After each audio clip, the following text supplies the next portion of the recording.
오늘 우리에게 주시는 하나님 말씀은 갈라디아 3장 13절의 말씀입니다. 함께 보도록 하겠습니다. 그리스도께서 우리를 위하여 저주를 받은 바 되사 율법의 저주에서 우리를 속량하셨으니 기록된 바 나무에 달린 자마다 저주 아래 있는 자라 하였습니다. 아멘. 오늘 말씀은 예수께서 저주받으신 이유라는 제목으로 함께 말씀을 나누기 원합니다. 오늘은 부활주일입니다. 예수님께서 십자가에 죽으시고 사흘 만에 부활하심으로써 구원을 성취하신 사건을 기념하는 날입니다. 특별히 오늘 십자가에서 예수님이 죽으셨다라는 사실이 오늘 우리에게 어떠한 의미를 갖는지에 대해서 함께 생각해 보기를 원합니다. 여러분, 예수님은 우리가 아는 것처럼 십자가에 달려 죽으셨습니다. 이 십자가는 고대에 매우 고대로부터 사용된 사람을 죽이는 처형법이었습니다. 로마 제국은 이 십자가 처형 제도를 받아들여서 주인을 죽이거나 주인에게 상해를 끼친 노예를 십자가에 달아 죽였습니다. 또 로마에 반란을 일으킨 식민지의 반역자들을 처형할 때에 십자가를 사용했습니다. 여러분, 예수님은 어쩌다가 우연히 십자가에 달려 처형당한 것이 아닙니다. 여러분, 예수님이 십자가에 달리신 것에는 고도로 계획된 의도와 음모가 있다는 것을 우리가 알아야 합니다. 오늘 예수님을 십자가에 달아 죽인 대제사장과 유대인들의 의도가 무엇인지, 또 그것이 구원에 있어서 우리에게 어떠한 의미를 갖는지 살펴보도록 하겠습니다. 여러분, 우리는 유대인들이 로마의 식민 지배를 받아서 굉장히 오랫동안 고통을 당했고 결국에는 로마의 손에 의해서, 로마의 장군에 의해서 예루살렘과 이스라엘이 멸망한 것을 알고 있습니다. 여러분, 예수님은 당시 유대인들의 자치기구였던 사내드린의 의장인 대제사장의 신문을 받았습니다. 대제사장은 예수님을 신문하고 예수님이 신성모독이라는 제목을 정해서 사형을 판결했습니다. 여러분, 그런데 여기서 문제가 있습니다. 어떤 문제가 있습니까? 이 대제사장과 유대인들이 예수님을 직결 심판하지 않았다는 것이죠. 여러분, 원래 신성모독은 그 자리에서 돌로 쳐서 죽이게 되어 있습니다. 율법에 따르면 신성모독자를 본 사람은 옷을 찢고 그 다음 증인이 먼저 돌을 던지고, 그래서 돌을 던져서 그 사람을 죽이는 것이 율법적인 처형 방식이었습니다. 사내들이는 예수님이 신성모독자라고 판결을 했습니다. 그리고 대제사장이 옷을 찢었습니다. 그러면 그 다음에 무엇을 해야 됩니까?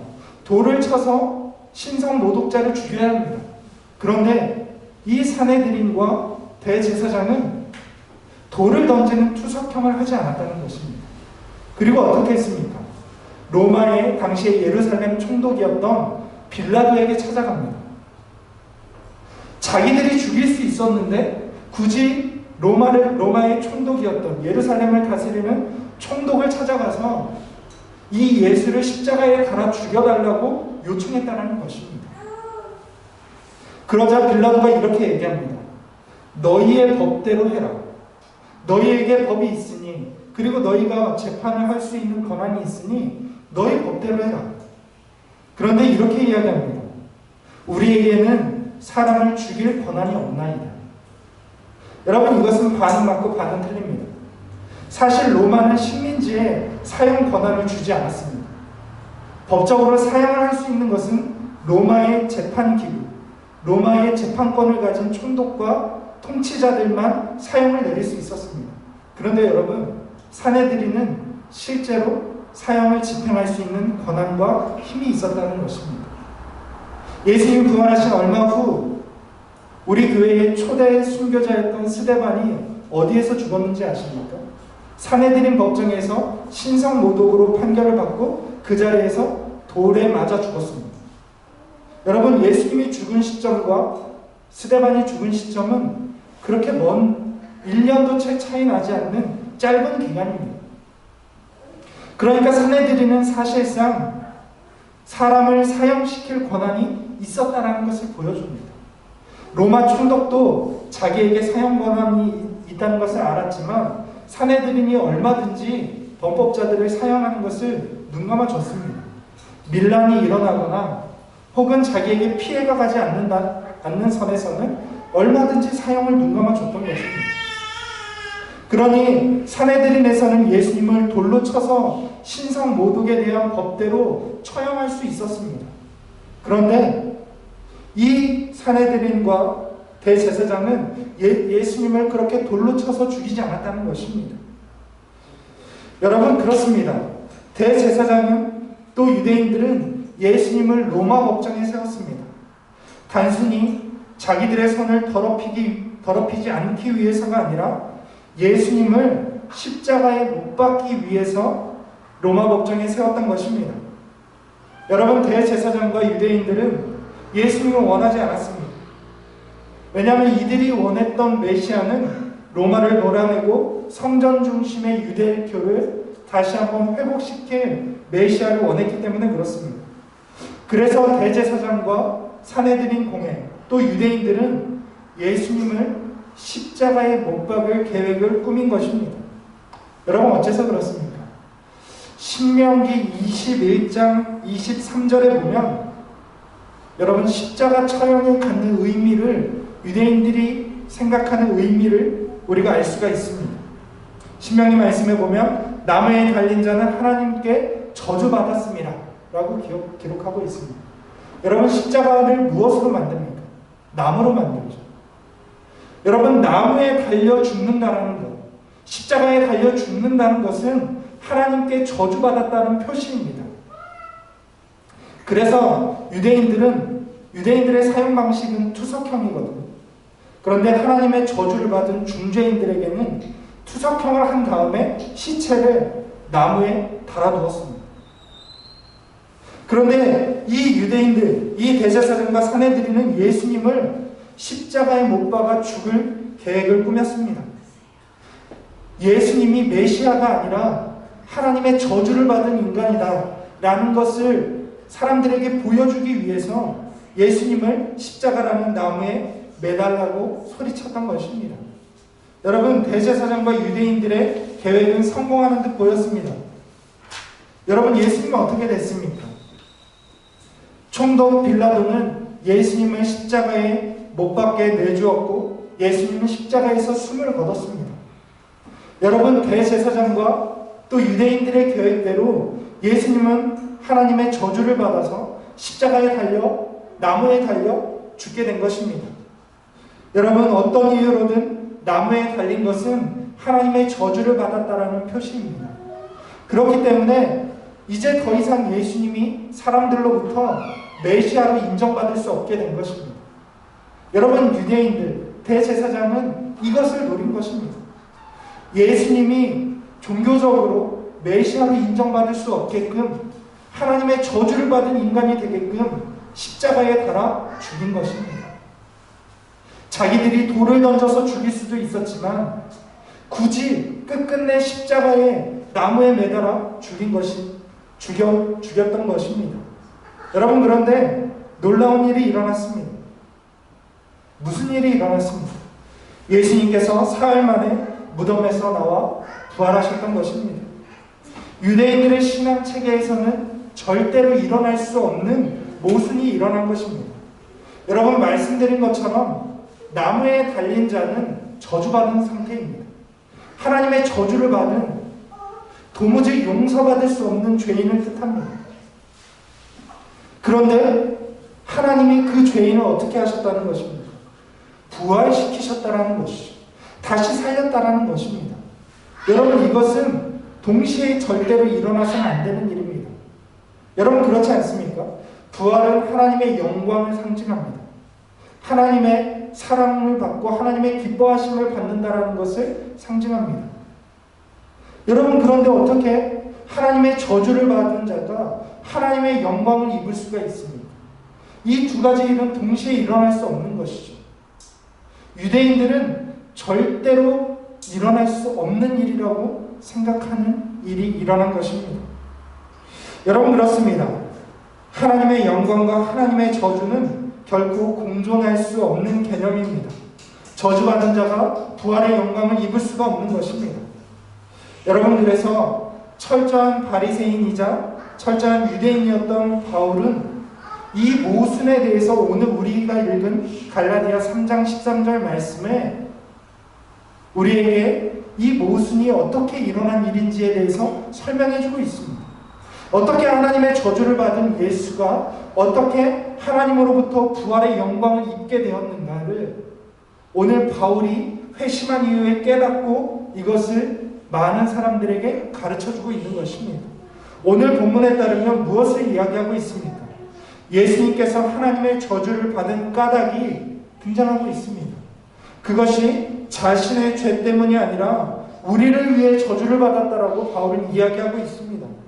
여러분, 예수님은 자신의 죄가 아니라 인류의 죄를 대신해서 저주를 받았기 때문에 부활의 영광을 얻을 수 있었던 것입니다. 여러분, 바울은 그것을 이야기합니다. 자신의 죄를 지고 나무에 달려 저주받아 죽은 사람은 결코 하나님의 부활을 입을 수가 없습니다. 그런데 예수님은 어떤 사람입니까? 예수님은 어떤 분입니까? 예수님은 자기의 죄가 아니라 모든 인류의 죄를 위해서 하나님의 저주를 받아 죽었기 때문에 하나님께서 그를 다시 살리셨다라는 것입니다. 여러분, 예수님의 부활은 실제로 일어난 사건입니다. 여러분, 유대인들은 나무에 달려 죽은 자를 메시아로 절대로 믿을 수 없는 민족들입니다. 여러분, 유대인들은 율법을 너무나도 신성시하고 믿었기 때문에 율법대로 저주받아 죽은 자는 절대로 메시아가 될 수 없다라고 생각했습니다. 여러분, 제자들도 유대인입니다. 예수님을 따라다녔던 제자들도 똑같이 생각했습니다. 그래서 여러분, 예수님이 죽었을 때에 제자들이 흩어졌던 것입니다. 여러분, 제자들조차 하나님의 저주를 받아서 나무 십자가에 달려 죽은 예수님을 메시아로 인정하지 않고 뿔뿔이 흩어졌던 것입니다. 우리가 생각했던 메시아는 죽었다, 하나님의 저주를 받았다, 그는 메시아가 아니다라고 생각하고 흩어졌던 것입니다. 그런데 어떤 일이 일어났습니까? 여러분, 제자들은 예수님의 부활을 목격했습니다. 여러분, 이 제자들이 예수님의 부활을 목격하지 않았다면 결코 그들이 예수님을 메시아로 인정하지 않았을 것입니다. 여러분, 이 제자들이 예수님의 부활을 목격했기 때문에, 실제로 예수님이 부활하셨기 때문에 그들이 나무에 달려 죽은 자, 하나님의 저주를 받은 예수님을 구원자요 메시아로서 사람들에게 증거하고 교회를 세울 수 있었다라는 것입니다. 여러분, 그렇습니다. 우리 교회는 바로 이 부활의 표지 위에 세워진 줄로 믿습니다. 여러분, 하나님의 저주를 받아 죽은 예수께서 부활하시지 않았다면 결코 교회는 세워질 수 없었을 것입니다. 제자들조차 예수님을 다시 믿지 않았을 것입니다. 그러나 예수님이 부활하셨고 하나님의 영광을 얻으셨기 때문에 교회는 세워질 수 있었던 것입니다. 여러분, 오늘날 많은 사람들은 예수님의 부활을 믿지 못합니다. 그런데 사실 예수님의 부활을 믿지 못하는 한 가지 이유는, 중요한 이유는 자신의 처지를 잘 모르기 때문입니다. 오늘 사도 바울은 무엇을 이야기하고 있습니까? 사실 나무에 달려 하나님의 저주를 받아 죽어야 하는 자들은 우리라는 것입니다.